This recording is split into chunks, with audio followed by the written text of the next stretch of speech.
Assalamualaikum warahmatullahi wabarakatuh. Kepada yang terhormat Ibu Sri Budi Purwaningsih, SHMKN selaku dosen pembimbing. Kepada yang terhormat Bapak M. Tanzil Multazam, SHMKN. Dan kepada yang terhormat Bapak Abdul Fattah, SHMH selaku dosen penguji. Perkenalkan, nama saya Ervina Rizky Permatasari dengan NIM 162040001. Di sini saya akan mempresentasikan tentang judul skripsi saya yang berjudul Upaya Hukum bagi Pembeli Tanah atas Perbuatan Hukum Jual Beli berdasar surat kuasa menjual yang dibuat tanpa sepengetahuan pemilik tanah. Yang pertama, bab 1 ada pendahuluan, yaitu latar belakang jual beli tanah dan bangunan. Di sini jual beli tanah ini sudah adanya peralihan suatu hak dari yang dilakukan oleh penjual dan pembeli dengan disertakan oleh objek jual beli, yaitu sebidang tanah. Poin kedua yaitu ada surat kuasa menjual yang cacat juridis, di mana surat kuasa menjual ini dikatakan cacat juridis adanya akta itu dibuat tanpa sepengetahuan dari pemilik tanah dan akta itu dibuat tanpa menghadap notaris dan PPAT. Kemudian poin ketiga ada upaya hukum bagi pembeli tanah dan bangunan. Di sini upaya hukum bagi pembeli itu untuk memperoleh keadilan yang seadil-adilnya agar pihak pembeli itu tidak merasa dirugikan. Kemudian rumusan masalah ada apakah surat kuasa menjual dapat dibuat tanpa sepengetahuan pemilik tanah.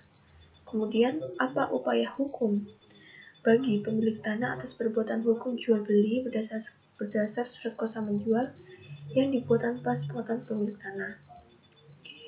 Kemudian ada tinjauan pustaka, yaitu surat kuasa menjual.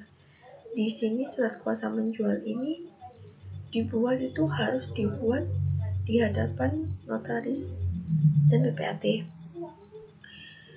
Yang perjanjian ini ada dua jenis surat kuasa menjual, yaitu bisa secara lisan, maksud saya pemberian kuasa ya. Pemberian kuasa ini ada dua jenis, yaitu secara lisan dan secara tertulis. Kalau lisan itu ya bisa buat secara lisan, kalau tertulis itu adanya hitam atas putih. Kemudian yang kedua ada jual beli tanah berdasarkan UU PA. Di sini jual beli tanah sudah diatur dalam UU PA yang kegiatan jual beli ini yaitu merupakan peralihan hak atas tanah yang dilakukan oleh penjual dan pembeli dan disertakan oleh objek tanah.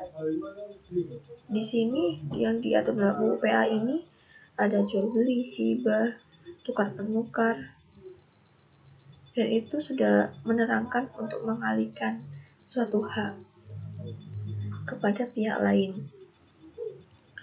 Kemudian konsep buan prestasi. Di sini buan prestasi itu adanya pihak yang melakukan buan prestasi atau ingkar janji, dan ini sanksi hukumnya bisa dengan ganti rugi. Ganti rugi itu harus berupa uang, tidak boleh berupa barang, dikarenakan nanti perhitungannya sangat sulit. Kemudian konsep penipuan. Di sini penipuan itu adanya kebohongan yang dilakukan oleh seseorang yang memperoleh keuntungan sendiri dengan cara menipu orang lain, yang diatur di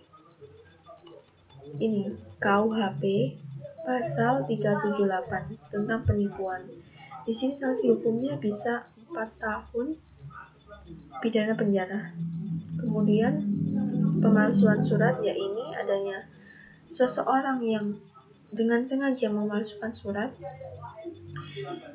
Dengan itu bisa memalsukan dokumen tanda tangan atau yang lain sebagainya. Kemudian sanksi hukum yang dilakukan dengan pidana ini, pemalsuan surat ini yang telah diatur dalam KUHP pasal 264 tentang pemalsuan surat, yaitu diancam pidana penjara selama 8 tahun.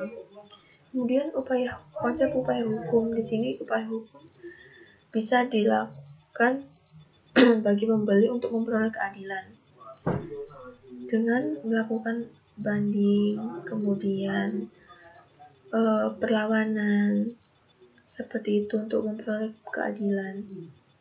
Setelah itu konsep akta perdamaian. Di sini akta perdamaian itu yang dibuat kesepakatan dari para pihak untuk mencapai musyawarah mufakat dan menyelesaikan masalah itu dengan akta perdamaian. Di sini akta perdamaian telah sesuai dan diatur di dalam pasal 130 HIR, di mana itu memberikan kepastian hukum bahwa akta perdamaian sama dengan putusan hakim untuk mempunyai kekuatan hukum yang tetap. Kemudian metode penelitian di sini menggunakan penelitian yuridis normatif, pendekatan masalahnya status approach, sumber hukumnya primer dari undang-undang, KUHP, KUH Perdata, sekundernya yaitu dari luar perundang-undangan, misalnya jurnal ilmiah, ya dokumen yang relevan, yang penelitian yang diteliti oleh peneliti. Kemudian analisa bahan hukum dengan deduktif. Di sini pembahasannya bab 4 ini pemberian kuasa yang dibuat tanpa sepengetahuan pemilik tanah, di mana seseorang itu memberi kuasa dengan pihak lain harus persetujuan oleh pemilik tanah, dan surat kuasa menjual itu dibuat secara otentik dan harus di hadapan notaris dan BPAT. Sini analisa akibat yang ditimbulkan atas pembuatan surat kuasa menjual yang dibuat tanpa sepengetahuan pemilik tanah. Di sini perbuatan hukumnya yaitu mengandung cacat yuridis dengan adanya cacat hukum menimbulkan sanksi hukum, yaitu aspek perdata yaitu wan prestasi, pidananya penipuan dan pemalsuan surat. Di sini wan prestasi bisa di sanksi hukumnya yaitu berupa ganti rugi.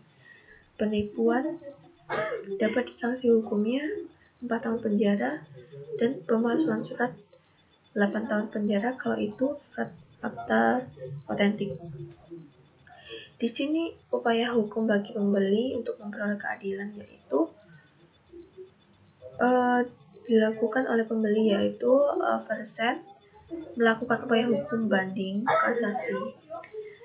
Upaya hukum itu luar biasa pada asasnya, yaitu terbuka putusan dalam batas waktu yang ditentukan oleh undang-undang yang diatur pada pasal 130 ayat 2 HIR. Kemudian kesimpulannya yaitu akta surat kuasa menjual ini tidak dapat dibuat tanpa sepengetahuan pemilik tanah berdasarkan pasal 1792 KUH Perdata menerangkan bahwa pemberi kuasa itu harus diberikan langsung dari pemilik tanah. Kemudian kedua, upaya hukum bagi pemilik tanah yaitu menggugat dengan Nyonya Endang Susilawati dikarenakan ia telah membuat surat kuasa menjual tanpa sepengetahuan pemilik tanah.